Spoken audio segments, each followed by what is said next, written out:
بسم اللہ الرحمن الرحیم۔ السلام علیکم۔ آج ہم بات کریں گے دو اہم کیسز کے حوالے سے۔ 9 مئی کے جو واقعات ہیں ان کی جوڈیشل کمیشن سے انکوائری کے حوالے سے لاہور ہائی کورٹ میں اہم درخواست پر سماعت ہوئی، اس کی تفصیل میں آپ کے ساتھ شیئر کروں گا۔ ساتھ ہم بات کریں گے پاکستان تحریک انصاف کے چیئرمین عمران خان کی اہلیہ بشرا بیگم کے خلاف ایک درخواست دائر ہوئی تھی لاہور ہائی کورٹ میں، اور اس میں عمران خان پہ الزام لگائے لیگی وکیل نے، جس پر عدالت نے شٹ اپ کال دی اور خاموش کروا دیا۔ اس کی تفصیل بھی میں آپ کے ساتھ شیئر کروں گا۔ سب سے پہلے تو میں آپ کو بتاتا چلوں کہ پاکستان تحریک انصاف کے جو انٹرا پارٹی انتخابات ہیں اس کے حوالے سے اہم تفصیلات سامنے آ رہی ہیں۔ پاکستان تحریک انصاف کے چیئرمین کے لیے، کیئر ٹیکر چیئرمین کے لیے بیرسٹر گوہر علی خان اکیلے نامزد ہیں، کسی اور نے نامزدگی جمع نہیں کروائی۔ بیرسٹر گوہر علی خان کے پارٹی چیئرمین کے طور پر تجویز کنندہ احمد اویس ہیں، جبکہ رؤوف حسن تائید کنندہ ہیں۔ ریٹرننگ آفیسر سردار مصروف خان نے بیرسٹر گوہر کے کاغذات نامزدگی وصول کر لی ہے۔ Pakistan Tehreek Insaf inter party election کے لیے کاغذات نامزدگی جمع کرانے کا آج آخری دن تھا، اور عمران خان کو جو عہدے سے ہٹانے کے حوالے سے معاملہ سامنے آیا تھا تو بیرسٹر گوہر علی خان کو نگران چیئرمین مقرر کیا تھا پاکستان تحریک انصاف کے چیئرمین نے۔ بیرسٹر گوہر علی خان سپریم کورٹ کے وکیل ہیں، ان کا تعلق ضلع بنیر سے ہے، خیبر پختونخوا کے ضلع بنیر سے ہے، اور آج تو بہت بڑے کنونشن ہوئے خیبر پختونخوا میں، 4 سے 5 کنونشن پاکستان تحریک انصاف کے ہیں، اور اس میں بنیر میں بھی ہوئے ہیں۔ بیرسٹر گوہر علی خان نے برطانیہ کی یونیورسٹی سے LLB اور امریکہ کے واشنگٹن سول آف لا سے LLM کیا ہے، اور وہ انہوں نے کہا کہ وہ عمران خان ہی تاحیات ہیں چیئرمین ہیں، اور وہ صرف بطور ٹرسٹی، بطور امین امانت کے طور پر عمران خان کی جو امانت ہے اس کو وہ لے کے چلیں گے، اور جیسے ہی عمران خان باہر آ جائیں گے اور ان کے خلاف جو مقدمات ہیں وہ ختم ہو جائیں گے تو پھر جو ان کا کہنا تھا کہ میں یہ امانت واپس کر دوں گا جو اس کے اصل حقدار اور اس کے مالک ہیں۔ دوسری جانب آپ نے دیکھا ہوگا اکبر ایس بابر 13 سال بعد پاکستان تحریک انصاف کے مرکزی آفس پہنچا ہے، اور یہ چونکہ ان کو پہلے بھی فارن فنڈنگ کے نام پہ پاکستان تحریک انصاف کو بدنام کرنے کے لیے اور مشکلات کھڑی کرنے کے لیے ان کو میدان میں اتارا جاتا تھا، اور پھر آگے الیکشن کمیشن ان کو پوری سپورٹ دیتا تھا، اور پاکستان تحریک انصاف کے خلاف ممنوعہ فنڈنگ کا فیصلہ آ گیا۔ نون لیگ اور پیپلز پارٹی کے خلاف اسکروٹنی کمیٹی آج تک نہیں بن پائی، اور وہ کارروائی آگے چل ہی نہیں سکی۔ پاکستان تحریک انصاف کی جانب سے فروخ حبیب اس میں مدعی تھے، اب فروخ حبیب ہی نہ رہے تو پھر کون جائے درخواست دے اور کون اس کارروائی کو آگے بڑھائے۔ اب وہ اکبر ایس بابر اب جب ان کو دوبارہ لانچ کیا گیا ہے اور وہ اپنے 5-7 ساتھیوں کے ساتھ پہنچا ہے، تو میں سمجھتا ہوں کہ وہ اس پورے پروسیس کو صرف مقصد کیا ہے، اس پورے پروسیس کو خراب کرنے کا، اور مقصد صرف یہ ہے کہ اس پورے پروسیس کو یہ شو کیا جائے، یہ دکھایا جائے کہ یہ جو پورا پروسیس ہے انتخابات کا، اس کو متنازع بنایا جائے۔ یہی ایک مقصد ہو سکتا ہے، اس کے علاوہ اور مجھے کوئی مقصد نظر نہیں آیا، اور اس مقصد کے لیے ان کو دوبارہ سے میدان میں اتارا گیا ہے۔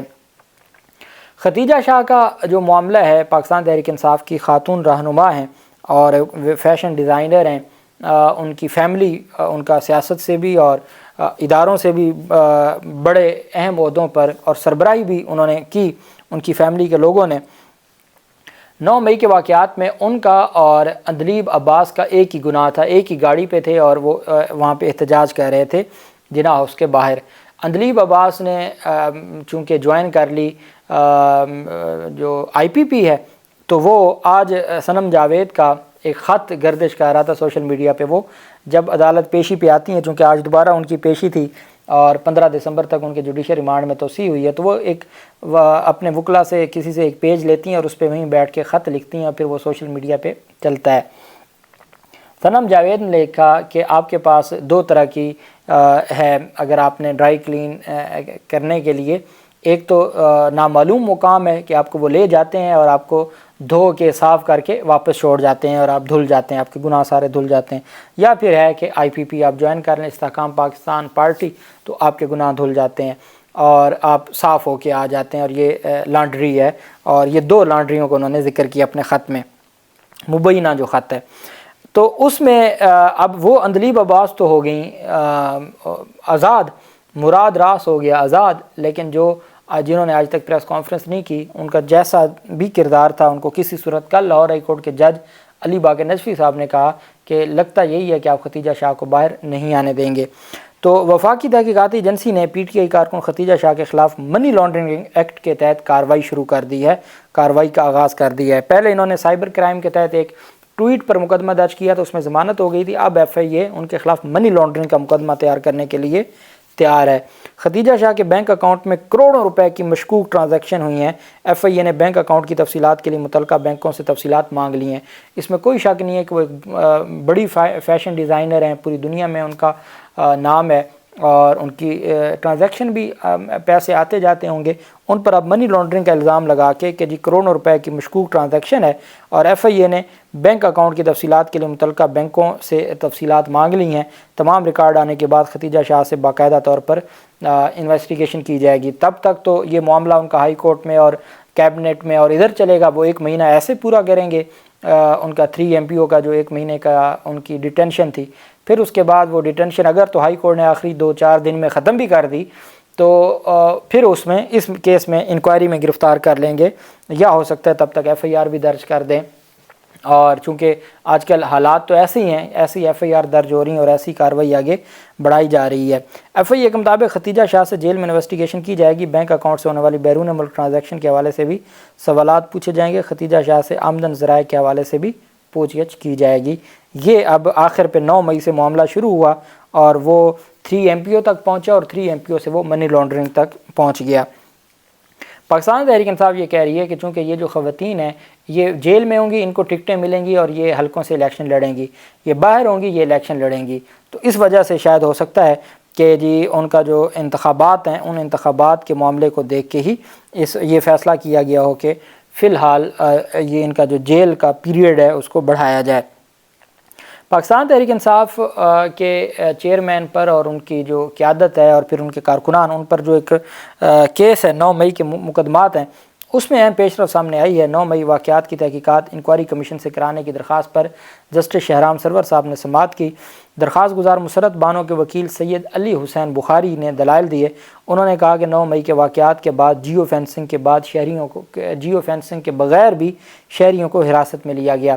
وکیل درخواست گزار نے دلائل میں کہا کہ گرفتاری سے قبل CCTV کیمروں کی فوٹیج سے جانچ بھی نہیں کی گئی اور آج تک جو وہاں کی فوٹیج ہے موقع کی وہ آج تک پارٹ آف دی فائل نہیں بنی۔ CCTV کیمروں کا ڈیٹا حاصل نہ کرنا آئین کے آرٹیکل 10A کی خلاف ورزی ہے۔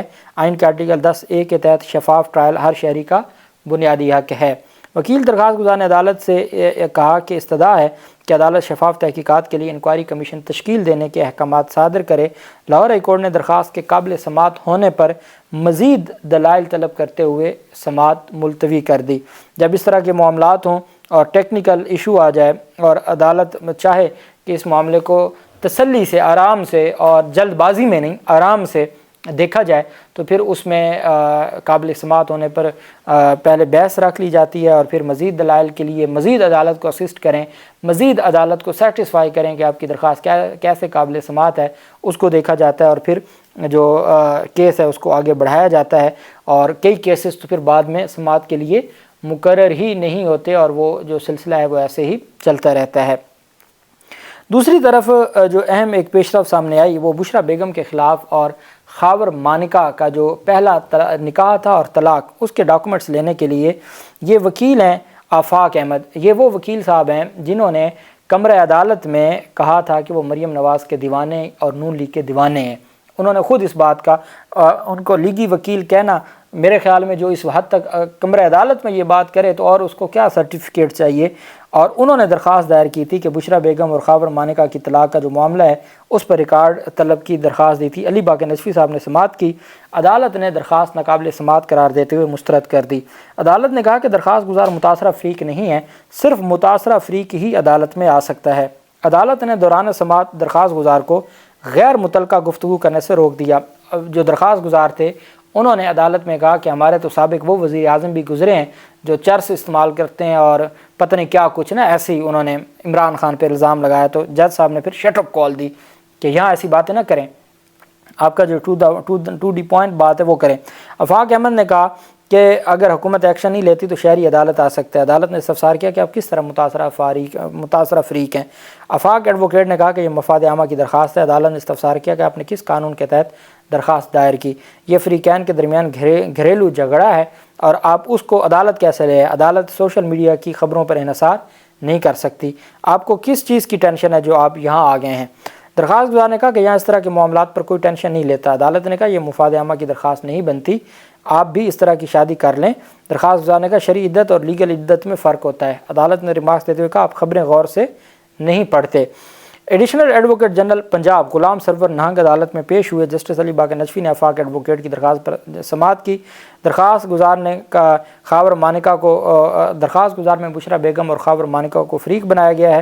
درخواست میں حکومت پنجاب اور الیکشن کمیشن کو بھی فریق بنایا گیا ہے۔ درخواست گزار نے عدالت میں کہا کہ قانون کے مطابق طلاق یونین کونسل میں رجسٹرڈ ہونے کے بعد مؤثر ہوتی ہے۔ طلاق کی دستاویزات متعلقہ یوسی جمع ہونے کے بعد عدت کا دورانیہ شروع ہوتا ہے۔ خاور مانیکا اور بشرا بی بی کی طلاق میں قانونی تقاضے پورے نہیں کیے گئے۔ خاور مانیکا نے ٹی وی پروگرام میں عدت پوری نہ ہونے کا انکشاف کیا ہے۔ عدالت خاور مانیکا کو وضاحت کے لیے طلب کرے۔ عدالت حکومت پنجاب سے ان کے طلاق کا ریکارڈ بھی طلب کرے۔ یہ ان کی جانب سے درخواست تھی جس کو عدالت نے مسترد کر دیا، اور عدالت کی جانب سے کہا گیا کہ جی آپ کی جو درخواست ہے اس کو کسی بھی صورت جو ہے وہ نہیں سنا جا سکتا یا قابل سماعت قرار دیا جا سکتا۔ عدالت نے اس کو مسترد کرتے ہوئے واپس کر دیا۔ اللہ پاک پاکستان کا حامی و ناصر ہو۔ بہت شکریہ۔ اللہ حافظ۔ پاکستان زندہ باد۔